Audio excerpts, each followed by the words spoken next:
ये कहानी है दैत्य दंभिकासुर और महान राजा विक्रमादित्य की। दंभिकासुर एक ऐसा दैत्य था जो जवान और सुंदर औरतों को अपनी गुफा में उठा ले जाता, उनके साथ खेलता। जब उसका उनसे मन भर जाता तो वो उनकी जीवन लीला समाप्त कर देता। वो जिस भी राज्य में जाता त्राही त्राही मचा देता। कोई भी राजा या अन्य शूरवीर योद्धा उसका कुछ नहीं बिगाड़ पाते, क्योंकि दैत्य दंभिकासुर को देवताओं से वरदान प्राप्त था कि उसे बल से नहीं बल्कि बुद्धि से मारा जा सकता है। जो कोई भी उसे बल से मारने का प्रयास करेगा वो पत्थर का हो जाएगा। दंभिकासुर की मौत का रहस्य छुपा था उसकी 7 गुत्थियों में, यानी उसके 7 सवालों में। पर उसके साथ युद्ध करने वाले किसी भी राजा या शूरवीर को ये रहस्य मालूम नहीं था। इसलिए जब भी कोई उसके पाप कृत्य से दुखी हो उसके पास जाकर उस पर हमला करता तो देवताओं के वरदान स्वरूप वो पत्थर का हो जाता। हर तरफ दंभिकासुर का कहर मचा हुआ था। पत्थर का हो जाने के भय से कोई भी उसे रोकने का प्रयास नहीं करता।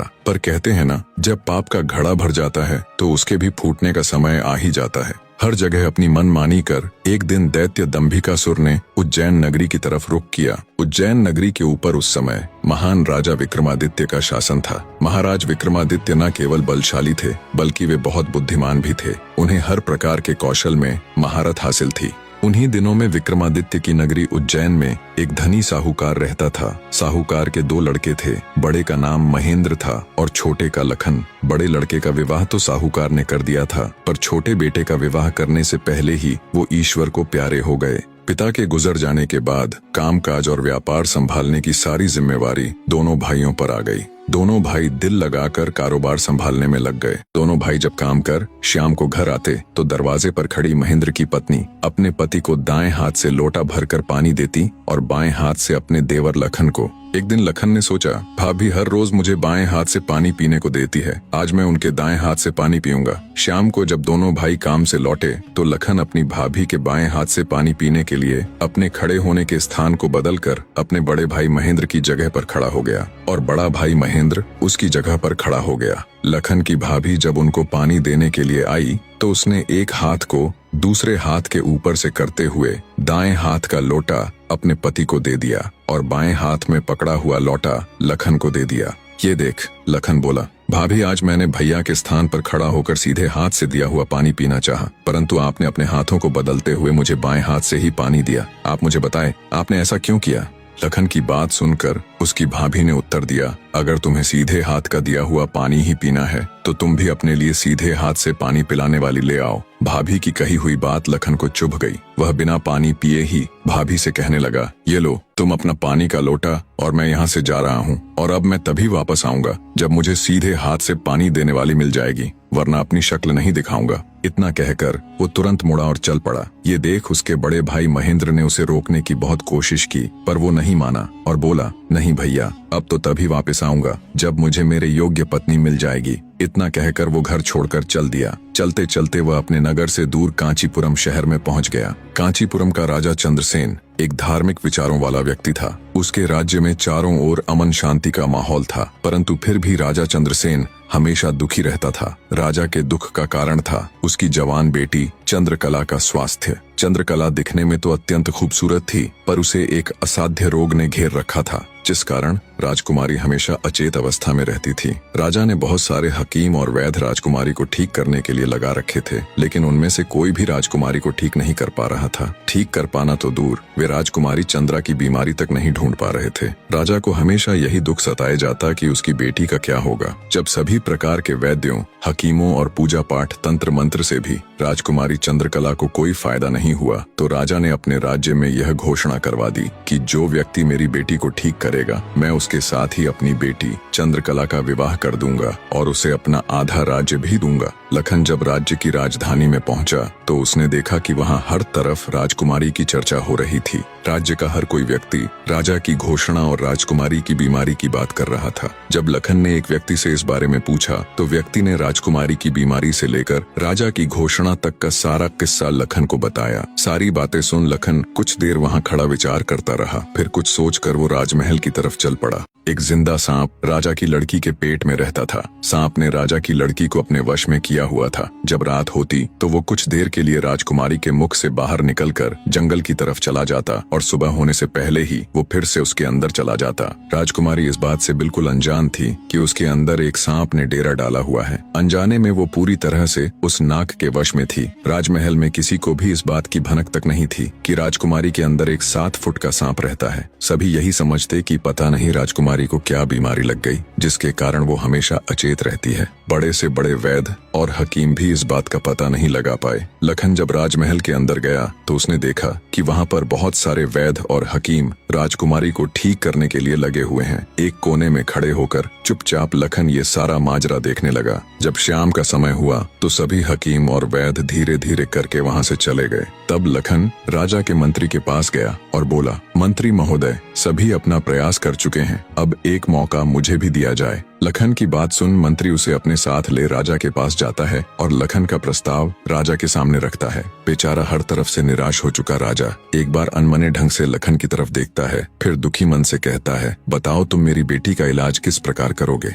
लखन राजा को प्रणाम कर बोला, महाराज, मुझे एक रात अपनी बेटी के साथ ठहरने की इजाजत दीजिए, तभी मैं किसी नतीजे पर पहुंच सकूंगा। एक बात और महाराज, मैं बिल्कुल एकांत में राजकुमारी के साथ रहना चाहता हूँ, तभी मैं अच्छे से ध्यान लगाकर राजकुमारी जी की बीमारी का पता लगा पाऊंगा। लखन की आत्मविश्वास भरी बातों से राजा के मन में हल्की सी उम्मीद जागी। उसने लखन को रात में राजकुमारी के साथ एकांत में रुकने की इजाजत दे दी। राजा की इजाजत मिलते ही लखन राजकुमारी के कक्ष में गया और उससे कुछ दूर एकदम चुपचाप बैठकर उसे देखने लगा। जैसे ही रात के 12 बजे का समय हुआ तो अचेत अवस्था में पड़ी हुई राजकुमारी के मुंह से सांप बाहर निकला और महल के परिसर से होता हुआ जंगल की ओर चला गया। ये सब देख लखन दंग रह गया। वो बिना कुछ हरकत किए चुपचाप वहीं बैठा रहा। जब रात का आखिरी पहर खत्म होने को आया तब वो सांप वापस लौटा और राजकुमारी चंद्रकला के मुख से होता हुआ पूरा उसके अंदर समा गया। दम साधे लखन ये सारा माजरा देखता रहा। सारा माजरा देख उसे समझते देर न लगी कि राजकुमारी की सारी बीमारी की जड़ ये सांप ही है। सुबह हुई तो राजा चंद्रसेन डर और बेसब्री के मिश्रित भावों के साथ लंबे लंबे कदम रखता हुआ अपने मंत्री के साथ राजकुमारी के कमरे में आया और बेसब्री से उसने लखन से पूछा, बताओ लड़के, तुम किस नतीजे पर पहुंचे? क्या मेरी बेटी ठीक हो जाएगी? लखन बोला, महाराज, मुझे राजकुमारी की बीमारी का पता चल गया है और ईश्वर ने चाहा तो वो जरूर ठीक हो जाएगी। आप मुझे एक रात का समय और दीजिए और मेरे लिए एक तलवार, एक मिट्टी से भरी हुई बड़ी सी बाल्टी का इंतजाम कर दीजिए। लखन की बात सुन राजा को बहुत सुकून मिला। उसने मंत्री को लखन के द्वारा मांगा गया सारा सामान उसे देने का निर्देश दिया। अब सभी को इंतजार था तो बस रात का। राजकुमारी को सांप के चंगुल से मुक्त कराने के लिए लखन रात्रि के आने का बेसब्री से इंतजार कर रहा था। पूरी तैयारी के साथ हाथ में धार धार तलवार लिए लखन राजकुमारी की ओर निगाहें गढ़ाकर उससे कुछ दूरी पर बैठ गया। जैसे ही राजमहल के घड़े ने रात्रि के 12 बजे का घंटा बजाया, वैसे ही फुंफकारता हुआ सांप राजकुमारी के मुख से निकला तो उसके इंतजार में बैठे लखन ने अपनी धार धार तलवार से उस पर तेजी से ऐसा वार किया कि तुरंत सांप 2 टुकड़ों में जमीन पर बिखर गया। लखन ने सांप के दोनों टुकड़ों को उठाकर रेत से भरी बाल्टी के अंदर दबा दिया और सुबह होने से पहले ही बाल्टी समेत मृत सर्प को जंगल में ले जाकर उसे आग के हवाले कर दिया और वापस राजमहल लौट आया। तब तक सुबह होने का समय भी करीब हो चला था। राजमहल जब लखन ने राजकुमारी चंद्रकला को जगाया तो हमेशा अचेत अवस्था में रहने वाली राजकन्या तुरंत उठकर बैठ गई, क्योंकि अब उसके अंदर से वो सर्प निकल चुका था तो उसका प्रभाव भी खत्म हो चुका था। राजकुमारी उठते ही हैरान थी। उसे ऐसा लग रहा था जैसे पता नहीं वो कितने सालों से नींद में थी। जब लखन ने राजकुमारी से उसके स्वास्थ्य के बारे में पूछा तो अचंभित राजकुमारी ने अपने आप को बिल्कुल ठीक बताया। तब तक सुबह भी हो चुकी थी। उधर राजा भी पूरी रात सोया नहीं था। उसे बस इंतजार था तो सुबह का। जैसे ही सुबह हुई राजा बेसब्री से भागा भागा राजकुमारी के कक्ष में आया। जब उसने बिल्कुल सही सलामत अपनी बेटी को बैठे और बात करते पाया तो उसकी खुशी का ठिकाना ना रहा। आंखों में अश्रु लिए राजा ने तुरंत अपनी लाडली बेटी को गले लगा लिया। भरे हृदय से राजा ने हाथ जोड़कर लखन का शुक्रिया अदा किया और अपनी शर्त के अनुसार राजकुमारी चंद्रकला का विवाह लखन के साथ कर दिया। जब राजा ने लखन को अपना आधा राज्यपाट देना चाहा तो लखन ने राज्य लेने से साफ मना कर दिया। ऐसा स्वाभिमानी दामाद पाकर राजा चंद्र इंद्रसेन खुशी से फूला नहीं समाया। उसने खुशी खुशी बहुत सारा धन देकर अपनी बेटी चंद्रकला को लखन के साथ विदा कर दिया। जब राजकुमारी चंद्रकला को ले लखन अपने राज्य उज्जैन नगरी पहुंचा तो उसकी भाभी समेत पूरे परिवार ने उन दोनों का हार्दिक स्वागत किया। लखन खुशी खुशी अपनी नवविवाहिता पत्नी राजकुमारी चंद्रकला के साथ रहने लगा। कुछ ही दिन बाद उज्जैन नगर में एक भव्य समारोह था, जिसमें राजकुमारी चंद्रकला भी अपनी भाभी के साथ समारोह देखने गई हुई थी। तभी मेले में दूसरी तरफ से दैत्य दंभिकासुर ने प्रस्थान किया। इतने बड़े दानव को देख समारोह में हड़कंप मच गया। हर कोई अपनी जान बचाने के लिए इधर उधर भाग रहा था। दैत्य को देख राजकुमारी चंद्रकला भी अपनी भाभी के साथ जब समारोह से भागकर जाने लगी, तभी दंभिकासुर की नजर राजकुमारी चंद्रकला पर पड़ गई। राजकुमारी के रूप यौवन को देखते ही दानवराज दंभिकासुर उस पर मोहित हो गया। दैत्य अपने पूरे जीवन काल में बहुत सी स्त्रियों के साथ खेला था, पर आज तक उसने इतनी सुंदर स्त्री कभी नहीं देखी थी। पलक झपकते ही उसने चंद्रकला को उठा लिया और उसे राज्य के बाहर अपनी गुफा में ले गया। राजकुमारी चंद्रकला का रो रो कर बुरा हाल था। उस बेचारी की तो किस्मत ही खोटी थी। कितने सालों तक वो उस नाग के चंगुल में फंसी रही। कुछ ही दिन पहले नाग से आजाद हुई थी। सोचा अब जिंदगी अच्छे से गुजरेगी, पर अब दैत्य दंभिकासुर ने उसे अपनी गुफा में ला पटका। न तो उसके आंसू रुकने का नाम ले रहे थे और न वो किस्मत को कोसने से। उसकी मनमोहक सुंदरता से अभिभूत दैत्य ने उसके साथ किसी प्रकार का बल प्रयोग नहीं किया। वह उस अद्भुत नारी को जबरदस्ती नहीं बल्कि उसकी सहमति से प्राप्त करना चाहता था। दंभिकासुर ने राजकुमारी से कहा, या तो तू अपनी मर्जी से मेरे साथ रहने के लिए सहमत हो जा, अन्यथा आजीवन तू ऐसे ही मेरी कैद में सड़ती रहेगी। दैत्य की बात सुन राजकुमारी चंद्रकला गुस्से से रोती हुई बोली, मैं तुम्हारे साथ रहने से पहले मरना पसंद करूंगी, और अगर तुम ये सोचते हो कि तुम मुझे यहाँ उठा लाए तो मैं तुम्हारी हो गई, तो ये तुम्हारी सबसे बड़ी भूल है। मेरा पति मुझे ढूंढते हुए यहाँ जरूर आएगा और वो तुझे छोड़ेगा नहीं। राजकुमारी की बात सुन दंभिकासुर घिनौनी हंसी हंसते हुए बोला,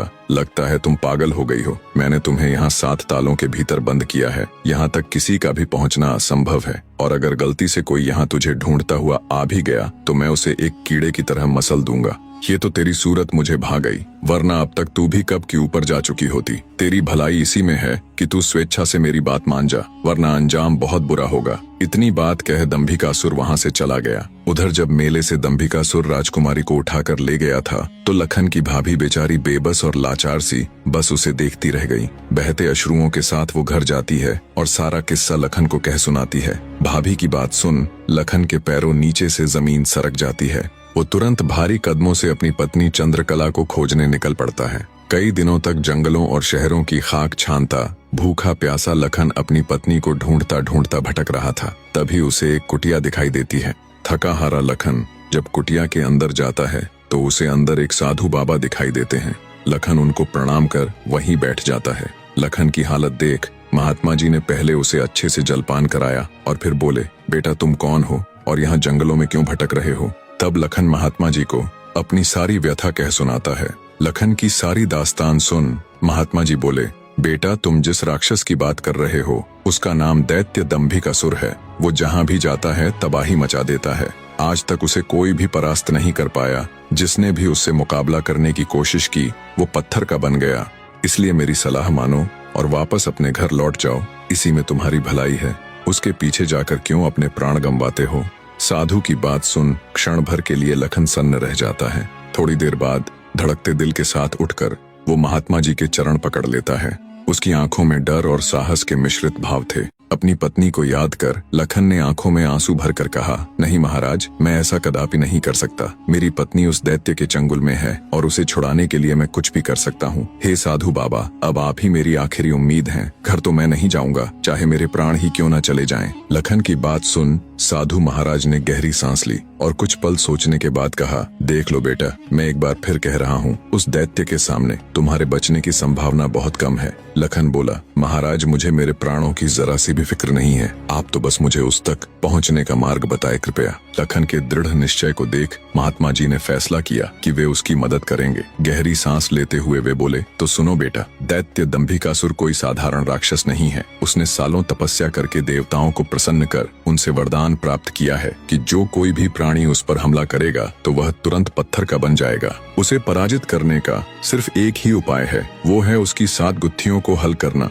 यानी उसके 7 प्रश्नों के सही जवाब देना। अगर तुम्हारे एक भी जवाब से वो संतुष्ट नहीं हुआ, अर्थात तुमने गलत जवाब दिया, तो भी तुम तुरंत पत्थर के बन जाओगे। उसके हर एक सवाल के हर सही जवाब के साथ उसकी शक्ति कम होती चली जाएगी और उसके सभी 7 प्रश्नों का ठीक ठीक जवाब देने पर अंततः वो शक्तिहीन हो जाएगा। फिर तुम उसके ऊपर आक्रमण कर उसे पराजित कर सकते हो। पर बेटा, वो बिना शक्तियों के भी बहुत बलशाली है, तुम फिर भी उसका मुकाबला नहीं कर पाओगे। महात्मा जी की बात सुन और दैत्य दंभिकासुर को पराजित करने का पूरा उपाय जान। डर की लहर के साथ लखन का पूरा शरीर झनझना जाता है, पर फिर वो अपनी पत्नी को याद कर दैत्य दंभिकासुर के पास जाने का निर्णय लेता है। लखन ने महात्मा जी के चरण छूकर कहा, महाराज, मैं तैयार हूँ, कृपया मुझे उस दैत्य के पास जाने का मार्ग बताएं। महात्मा जी ने लखन को आशीर्वाद देते हुए दैत्य दंभिकासुर की गुफा का रास्ता बता दिया। दृढ़ निश्चय कर एक अदम्य जोश के साथ लखन दंभिकासुर की गुफा की ओर चल पड़ता है। कुछ देर तक कठिन यात्रा करने के बाद लखन उस भयानक गुफा के द्वार पर पहुंच जाता है। वह अपनी तलवार निकालकर गर्जना करता है, दंभिकासुर बाहर आ और मेरा सामना कर।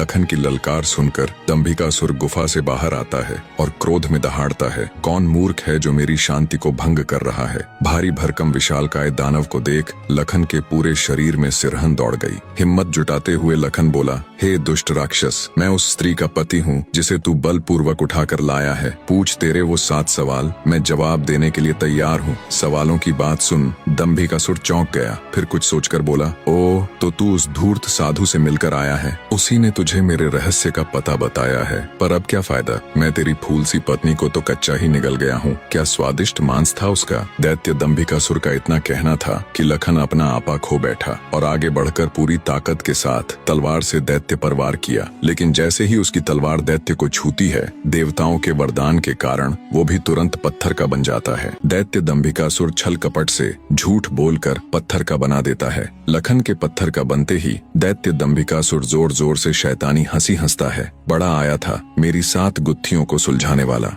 उसकी शैतानी हंसी से सारी वादियां दहल उठती हैं। घिनौनी हंसी हंसता हुआ दंभिकासुर अपनी गुफा में जाता है और राजकुमारी चंद्रकला से कहता है, एक कीड़ा आया था बाहर, कह रहा था तुम्हारा पति है। तुम तो बड़े बड़े दावे कर रही थी कि मेरे पति को जब मालूम चलेगा तो वो मुझे छोड़ेगा नहीं। अरे उसे मसलने के लिए तो मुझे अपने हाथों की भी जरूरत नहीं पड़ी, एक छोटे से झूठ से ही विचलित हो मिट्टी में मिल गया। इतना कह दानव जोर जोर से हंसता है। दंभिकासुर की बात सुन राजकुमारी चंद्रकला एकदम सन्न रह जाती है, मानो उसके शरीर में प्राण ही न हो। कुछ देर बाद जब थोड़ा होश संभाला तो रोती गिड़गिड़ाती हुई राजकुमारी बोली, दुष्ट दानव, क्या किया तूने मेरे पति के साथ। ऐसा नहीं हो सकता, मेरा पति नहीं मर सकता, कह दे कि तूने मुझसे झूठ कहा है। राजकुमारी चंद्रकला की बात सुन दंभिकासुर बोला, मूर्ख स्त्री, तूने मुझे समझ क्या रखा है कि तेरा वो कीड़ा पति मुझे मारेगा। अरे पागल औरत, मैं अमर हूँ, मेरा कोई कुछ नहीं बिगाड़ सकता, मुझे देवताओं से वरदान मिला है। इतना कह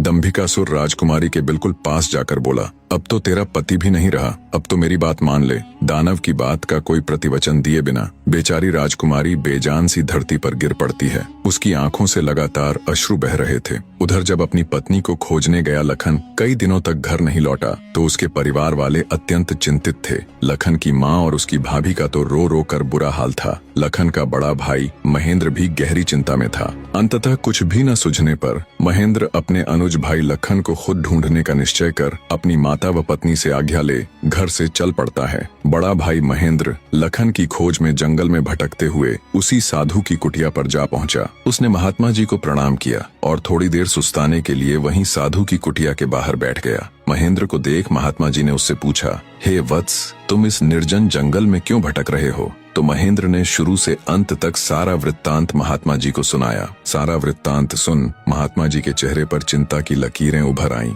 उन्हें इस प्रकार विचार मग्न देख महेंद्र ने पूछा, हे महाराज, मेरी बात सुनकर आप किन विचारों में खो गए और आपके चेहरे पर ये चिंता की लकीरें मैं साफ देख सकता हूँ। इसका क्या कारण है गुरुजी? महात्मा जी ने गंभीर स्वर में कहा, हे वत्स, मैं तेरे भाई लखन को जानता हूँ। वह भी मेरे पास आया था और उसने मुझे सारा वृत्तांत सुनाया था कि कैसे वह राक्षस उसकी पत्नी को उठा ले गया। महात्मा जी की बात सुनकर महेंद्र एकदम स्तब्ध रह गया। उसकी आंखों में आश्चर्य और चिंता के भाव उभर आए। महेंद्र बोला, तो कहाँ है मेरा अनुज महाराज? वो ठीक तो है, वो घर क्यों नहीं लौट रहा? हे महाराज, कृपया जल्दी से मुझे बताएं, मुझसे सब्र नहीं हो रहा। जब महेंद्र अपने छोटे भाई लखन के बारे में साधु महाराज से पूछता है तो साधु जी लखन के उनके पास आने से लेकर दैत्य दंभिकासुर के पास जाने तक का सारा वृतांत कह सुनाते हैं। सारी बात सुन महेंद्र महात्मा जी के चरण पकड़ लेता है और कहता है, हे साधु महाराज, आप तो सर्वज्ञानी हैं। जब आपको दैत्य दंभिकासुर के रहस्य के बारे में पता था तो अवश्य आप ये भी जानते होंगे कि लखन का यहाँ से जाने के बाद क्या हुआ। हे महाराज, कृपया मुझे बताए कि आगे क्या हुआ। तब साधु बाबा गंभीर स्वर में बोले,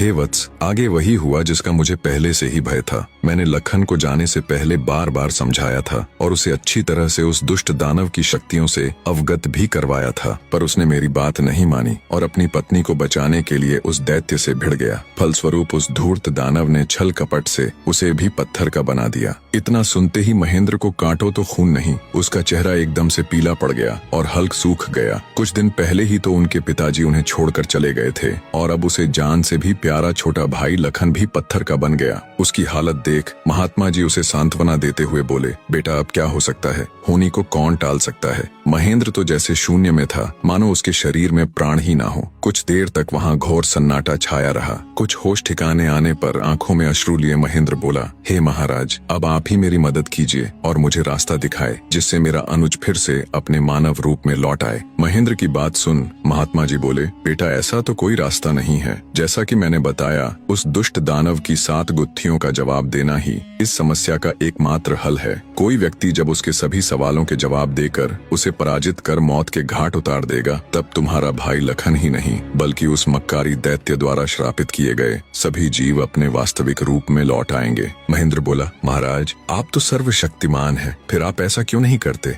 महेंद्र की बात सुन महात्मा जी बोले, बेटा बेशक मैं उस पापी दानव के सभी सवालों का जवाब दे सकता हूँ, पर मेरी भी कुछ सीमाएं हैं जिन्हें मैं चाह कर भी नहीं लांघ सकता। इतना कह साधु महाराज चुप हो जाते हैं। तब महेंद्र बोला, ठीक है महाराज, तो फिर मैं खुद जाऊंगा अपने अनुज को बचाने और उस दुष्ट दैत्य के सवालों का जवाब देने। महेंद्र की बात सुन महात्मा बोले, बेटा तुम भी उसका कुछ नहीं कर पाओगे। फलत अपने भाई की तरह उसके जाल में फंसकर पत्थर के बन जाओगे। फिर भी अगर तुम जाने का निश्चय कर ही चुके हो तो एक बात का ध्यान रखना, वो दुष्ट तुम्हें भटकाने की कोशिश करेगा। उसकी बातों पर कोई भी प्रतिक्रिया दिए बिना सीधे उससे बस उसके सवाल पूछना। साधु महाराज के निर्देश सुन महेंद्र जी महाराज कह साधु से विदाई लेकर दैत्य दंभिकासुर की गुफा की ओर चल देता है। कठिन यात्रा करने के पश्चात महेंद्र उस भयानक गुफा के द्वार पर पहुंच जाता है और दैत्य दंभिकासुर को पुकारता है, हे दुष्ट दानव, बाहर आ, मैं आज तेरे सभी सवालों के जवाब दे तेरा काम तमाम कर दूंगा। महेंद्र की बातें जब दंभिकासुर सुनता है,